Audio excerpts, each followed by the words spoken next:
আজকের আলোচনাটা হলো আপনি আপনার এনিউমারেশন ফর্মের স্ট্যাটাস অনলাইনে কিভাবে দেখবেন তার একটা সহজ উপায় নিয়ে।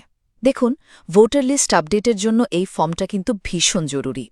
তো আপনি যদি স্ট্যাটাসটা একবার চেক করে নেন, তাহলে ভোটের দিন আর কোনো টেনশন থাকবে না। আপনার ভোট দেওয়ার অধিকারটাও একদম সুরক্ষিত থাকবে। তো সবার আগে কি করতে হবে?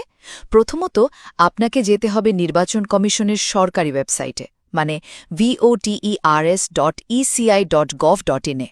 সেখানে হোম পেজেই দেখবেন ফিল এনিউমেরেশন ফর্ম বলে একটা অপশন আছে। ওটাতে ক্লিক করে নিজের মোবাইল নম্বর আর ওটিপি দিয়ে লগ করে নিন। আর হ্যাঁ, যদি অ্যাকাউন্ট না থাকে তাহলে কিন্তু প্রথমে সাইন আপ করে নিতে হবে। লগ হয়ে গেলে আবার ওই একই অপশনে ক্লিক করে আপনার রাজ্য আর ভোটার কার্ড নম্বর, মানে যেটাকে এপিক নম্বরও বলে, সেটা দিয়ে সার্চ করুন। আচ্ছা, সার্চ তো করলেন, এবার কি দেখাবে, কিভাবে বুঝবেন?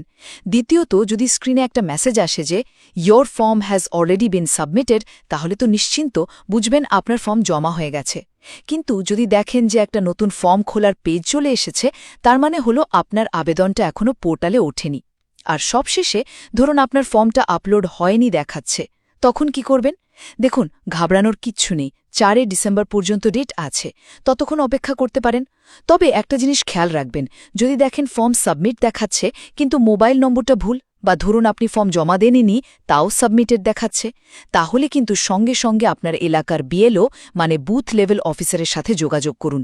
ওনারাই কিন্তু আপনার এলাকার ভোটার লিস্টের সব কাজ দেখেন। সুতরাং এই কয়েকটা সহজ স্টেপ ফলো করলেই আপনি একদম নিশ্চিত হয়ে যেতে পারবেন যে আপনার ফর্মটা ঠিকঠাক জমা পড়েছে কিনা।